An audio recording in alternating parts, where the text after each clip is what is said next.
अस्सलाम वालेकुम। मेरा नाम अस्मा है और बाय प्रोफेशन मैं लॉयर हूँ। और आज बैठे बैठे मेरे ज़हन में एक बात आई, तो मैं उस टॉपिक पे वीडियो बनाना चाह रही थी काफ़ी अरसे से। तो लेकिन आज ज़हन में ये बात आई कि आज मुझे ये मैसेज कन्वे कर देना चाहिए।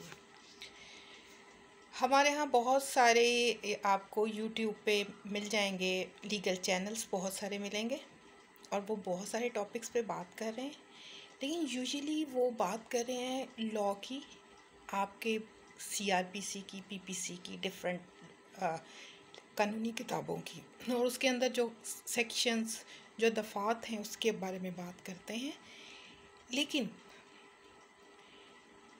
जो सोशल इश्यूज़ आते हैं उस पर खुल के बात नहीं हो पा रही। मैं आज आपसे बहैसियत एक ख़ातून वकील चंद ऐसे मसाइल आपके साथ डिस्कस करना चाहती हूँ जो कि हमारे माशरे का हिस्सा हैं, और हम ख़वातीन इन मसाइल का शिकार भी हैं, लेकिन सोशल टैबूज़ की वजह से हम इन पे बात करते हुए हिचकिचाते हैं।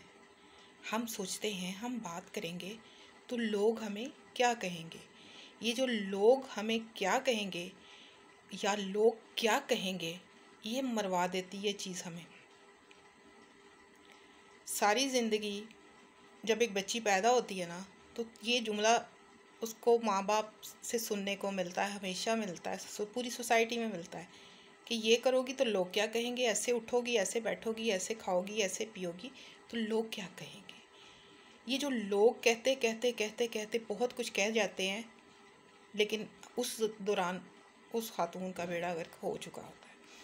बात यह है कि रिश्ता नहीं होता तो प्रॉब्लम, अब उसमें बच्ची का किसी का कसूर नहीं है।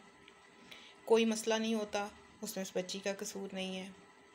ये सब मैटर्स ज़िंदगी में चलते हैं, लेकिन कुछ इश्यूज़ ऐसे हैं जिस पे हमें बात करनी चाहिए। और आज मैं उसमें बात ये करना चाह रही हूँ कि एक बहुत बड़ा मसला है हमारी सोसाइटी में, वो है खुफिया निकाह, secret marriages, extra marital affairs. और इसका शिकार जब कोई खातून होती है तो वो इस पर आवाज़ नहीं उठाती, सिवाय रो धो के बैठने के वो कुछ नहीं करती इस पर, क्योंकि उसको रास्ता ही नज़र नहीं आता। क्योंकि जब वो इस पर बात करेगी, अपना हक मांगेगी, तो सोसाइटी उसको बजाय उसका हक देने के उस पे ही उंगलियां उठाएगी, उसके किरदार पे उंगलियां उठाई जाएंगी, उसके ख़ानदान पे उंगलियां उठाई जाएंगी। जब ये बात होगी तो ये एक खातून के लिए नाकाबिले बर्दाश्त बात है, और इस वजह से वो खामोश हो जाती है कि मैं कैसे बोलूँ। अगर कोई खातून बोलती भी है तो उसके जिस तरह से छीतरे उड़ाए जाते हैं वो छुपी हुई बात नहीं है।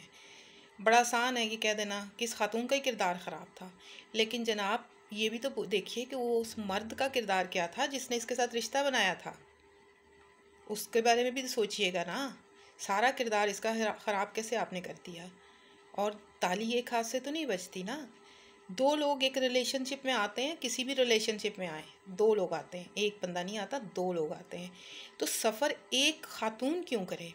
वो मर्द उठता है जब उसका काम हो गया, उसका दिल भर गया चंद सालों में, चंद महीनों में, तो जनाब उसने अपनी फैमिली में जाके शादी कर ली, या वो ऑलरेडी मैरिड था, या उसने कोई और कहीं सेटिंग कर ली। और जो खातून उसका शिकार हुई, उसके धोखे का शिकार हुई, उसकी मोहब्बत का शिकार हुई, किसी भी इमोशन का शिकार हुई, तो सफ़र उसको करना पड़ेगा। वो सफ़र इस वजह से करना पड़ेगा क्योंकि वो फिज़िकली भी डैमेज होती है और मेंटली तौर पे भी और इमोशनली भी डैमेज होती है, और ये डैमेज उसके साथ ज़िंदगी भर चलता है। और ऐसे रिलेशन में एक सबसे कमाल की बात ये होती है कि मर्द हजरात की पूरी कोशिश होती है कि उस खातून के पास कोई सबूत ना बचे, उसको हम कोई निकाह नामा ना दें। अगर हम उसके साथ निकाह करते हैं तो हम स्पेसिफिकली बात करेंगे जब हिडन मैरिज की जाती है, खुफिया निकाह किया जाता है। और कोशिश उस वक़्त ये होती है कि जी जनाब आप ना निकाहनामा बाद में आपको दे देंगे, वो बात कभी भी नहीं आता। किसी कोर्ट में जाके किसी वकील के पास बैठ के निकाह कर लिया जाता है और वो निकाहनामा आपको कभी नहीं मिलता। आपको पता भी नहीं होता कि वो निकाहनामा है कहाँ, किसकी कस्टडी में है, कहाँ पे कौन सी यूनियन कौन सा, नथिंग।